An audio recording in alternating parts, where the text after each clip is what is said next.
Good afternoon, everyone, and thank you for the opportunity to speak with you today. Thank you for having me again, Neil. So there's a dozen things that I could talk about, but I thought that I would talk about the one thing that everyone wants to talk to me about whenever they meet me, and that's about extended transfer of care or ramping in hospitals. Some of you might be familiar with this chart. This is the chart that guides my life these days, pretty much. And this maps the hours of extended transfer of care, but we'll just go with ramping, in West Australian public hospitals since 2015 until today. Our vehicles ramp, and when they ramp, it is a visible sign of the pressure that the system is under. And it's a pretty awful experience for everyone. So for the patient, whilst they're in the very, very safe hands of our paramedics, it can be a long wait. For the staff on the wards trying to move patients to where they need to be, it can be difficult. For ED staff who are very conscious of our people and our patients stalking their hallways, it can be stressful. And for our people who very loudly tell me regularly that they want to be out on the road, it's an added stress that nobody needs. The people I feel most for, actually, are the people out there in the community who need our assistance and we are caught up and we can't get to them. They are the reason that we are so committed to finding new solutions to release ambulance crews back out onto the front line. And more than that, ideally, funnel patients away from emergency departments if they don't need to be there. Now, when you look at this list, some of you are going to be looking at that and thinking, yeah, so what's so innovative there? I'm just going to say, please, just stick with me and we'll get there. Stick with me. So these are 5 programs that we've put into place to move our ambulances off the ramp and to get back out onto the road. Multiple patient takeovers, pretty simple, pretty straightforward. When you've got more than one ambulance crew ramped, let one crew look after more than one patient and get the rest back out there on the road. Patient transport, introduce new scope of practice for our patient transport business. Degree qualified APRA registered paramedics to undertake higher acuity work and to assist in the community for our priority 3 low acuity work. By the middle of the year, we'll have an extra 100 paramedics online doing exactly that. Secondary triage, so we stood that up in the early days of our COVID response. What we have it focusing on now is delivering alternative care options for low acuity cases who might need some emergency services. And we're doing that with some of our friends, and it's good to see our friends from Silver Chain up here with us today. Fit to sit, it's pretty simple. If you're fit to sit and if our patients are comfortable and they're able, then we're going to leave them very, very safely in an emergency department waiting room post-triage. But finally, virtual emergency medicine. It was memorably described to us by one of our patients as like being in business class.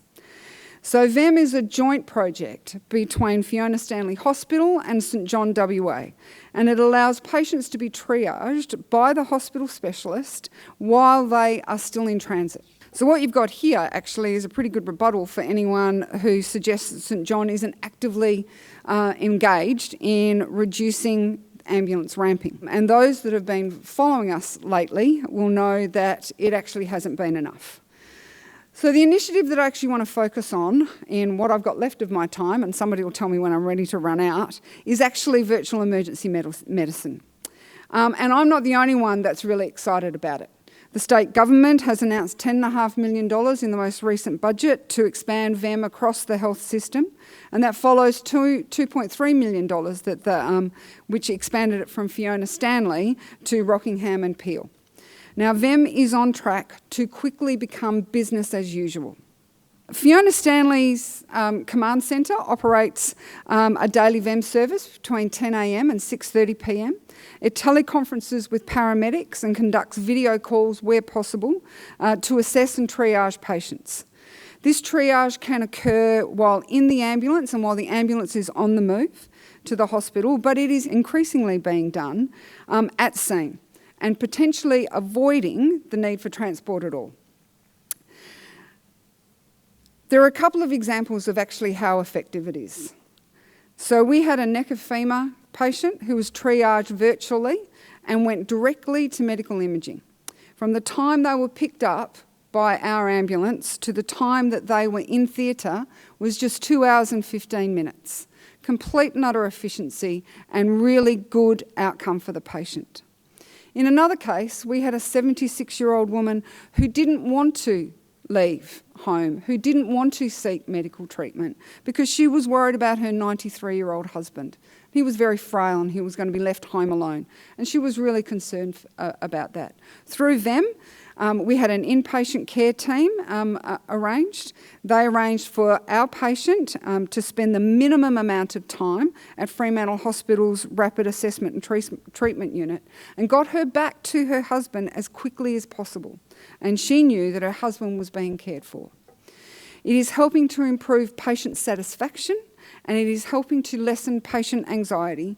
And as I said earlier, it's been likened to being in business class.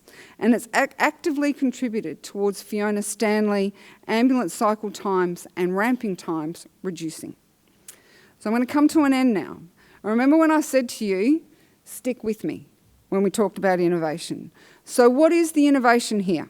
Well, it could be co-creating technology solutions that deliver accurate, timely patient information from St John and our ambulances out there on the front line to emergency departments before we've even arrived. And that's something we've all been working towards for a very long time. We could consider the innovation as the use of an improved video call technology and to facilitate meaningful, accurate ED diversion opportunities. We could consider that. But for me, the innovation that I've seen played out here in VEM is actually not really an innovation. It's actually leadership. It's leadership, ownership, and teamwork. This is a truly co-created solution between Fiona Stanley Hospital and St John, working in partnership and delivering a seamless experience for our patients. It is an approach we can harness and take the learnings of, see what has worked with them, and we can broaden this collaborative mindset to ensure that whatever part of the patient journey we have carriage for, when I say we, that's the collective we can deliver a business class experience to that patient every time. Thank you very much.